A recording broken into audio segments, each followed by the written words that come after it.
Hi, this is Josh at Dream Body Clinic. I recently had a patient reach out and he asked me, hey, could you make a video on how to prepare for the different stem cell treatments? We have a lot of different treatments with stem cells available at www.dreambody.clinic. If you scroll down on the homepage, you're going to see tons of different treatments. It kind of starts with the orthopedic treatments like knees, shoulders, hips, backs. Then it goes into autoimmune and chronic degenerative issues, and then into more some of the vanity treatments and then medicines. So there's a lot of different treatments. So this will be a bit vague as far as, preparing, but at the same time, there isn't a lot you can do to prepare. So mesenchymal stem cells are naturally occurring in your body.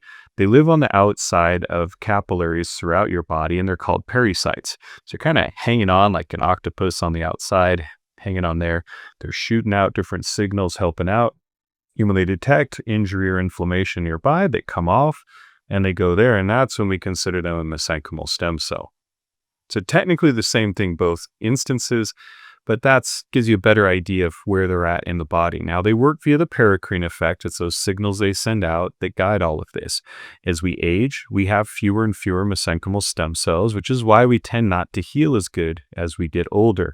You start getting injured and white blood cells rush to the area and they cover it up with fibrosis. And your natural growth factors can't get past that. Peptides and different things in your body can't.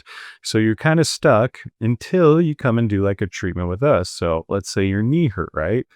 Well, that was my first issue. Multiple meniscus tears, partially torn ACL. So we did treatment. They start guiding the removal of scar tissue. They get to the underlying tissues that are damaged, like my meniscus and my ACL, and they start guiding that repair process. So I have a perfectly great meniscus and ACL to this day. It's been 9 years, so it's great. So to prepare, there's not a lot you can prepare other than avoiding NSAIDs or non-steroidal anti-inflammatory drugs leading up to treatment. You probably want to avoid them for like at least a day or two before. But again, it's more after treatment that's more important. The other thing is cortisone injections. A lot of people do those to deal with the pain, and all cortisone does is confuse where the inflammation is. And that's not good, because if you just did a cortisone shot on your knee and we go and do stem cells like the next day or next week or even the next month, that's still in there working, and you're negating the ability of the stem cells to work, because mesenchymal stem cells work by seeking out inflammation. And if that cortisone's working, it's telling the body that there's no inflammation, even though there probably is. So those don't mix. So we have a rule that we say, if you've had a cortisone shot, you need to wait at least 3 months before getting any sort of stem cell treatment. So you could look at that as prep. Now, there are certain supplements, peptides, different things people are doing to try and create a better environment. Now, again, the stem cells work via this paracrine effect, so you do want to make sure that they have the right things to work. So post-treatment, we have found there are certain things, but pre-treatment, it just doesn't matter as much. But if you wanted to, you could start the post-treatment things before. Probably the most important one that we found is what's called undenatured type 2 collagen.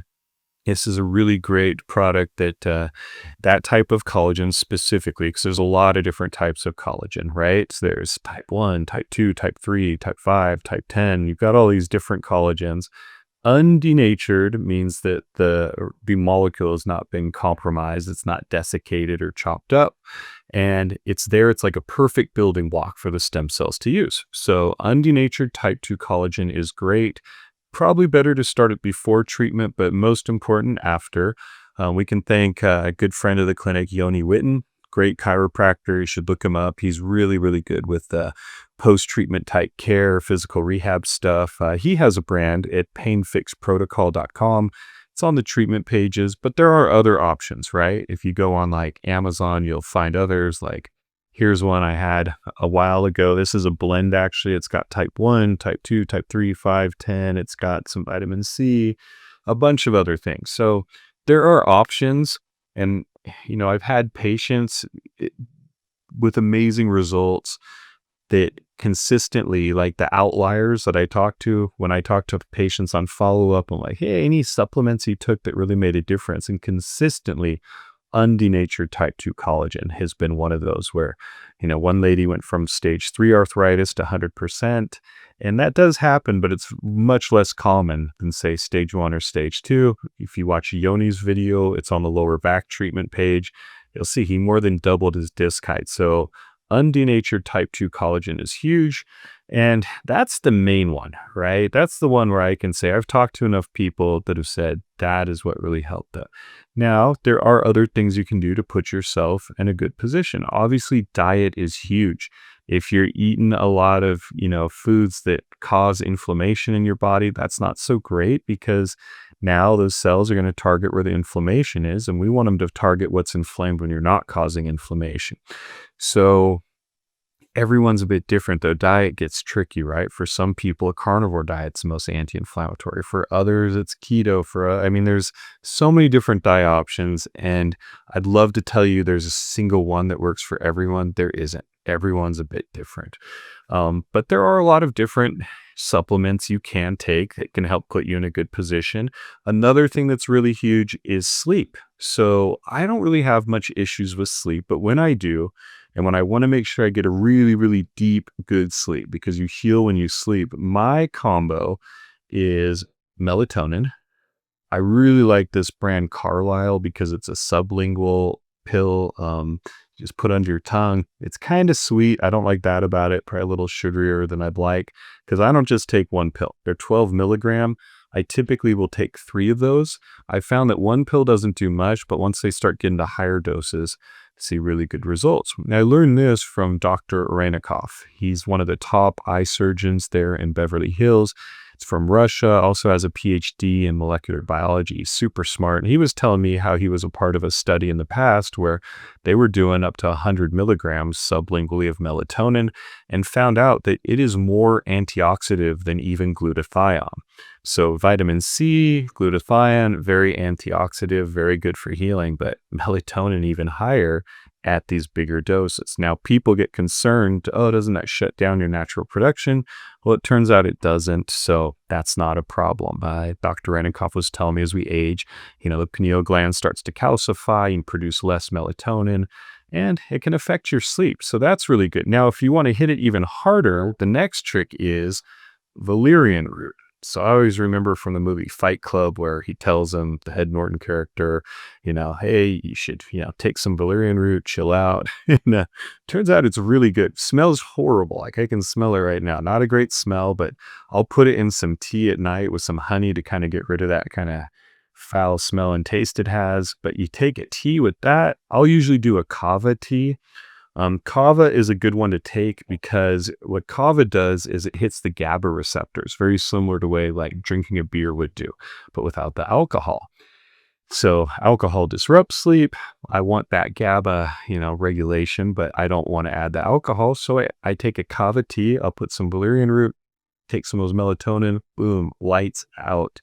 Works really well. You sleep more, you sleep deeper, you're going to heal better. So those are the supplements I'd recommend. The other I would probably add in there is I carry around a bottle every day full of ice water, and I put this 40,000 volts in there. So this has trace minerals. Remember growing up, Grandpa, he grew up in Holland, and he'd always talk about how he didn't like American water because it was just so plain, chlorine tasting. He goes, you need the minerals. And it turns out that's true. A lot of the filtering processes get rid of the minerals that we would have normally had in the past. So this one has magnesium, chloride, sodium, potassium, sulfate, and boron. And boron's really big for cartilage, ligament regeneration. It helps a lot there. So I really like this stuff. It doesn't taste the best. But if you filter it down in the water enough, you get used to it. That's it. So those are little tricks to help. Look, the stem cells are going to work the same regardless, but these are little things you can add on to just get better results. So this video was primarily for the joint treatments, what you can do. You can start all of these things beforehand, probably a good idea, but after is most important, right? Typically, we see peak results 3 to 6 months post-treatment.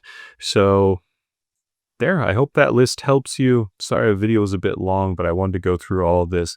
If you've got questions, if you want to learn about stem cell treatments, please get a hold of us. You can go to www.dreambody.clinic. Scroll down the homepage. You'll see all the treatments listed. Click info, prices, it's all there. And if you want to talk with me and, just go deep into it, you got questions, call us toll free, 888-704-3977. I'm Josh. Happy to help.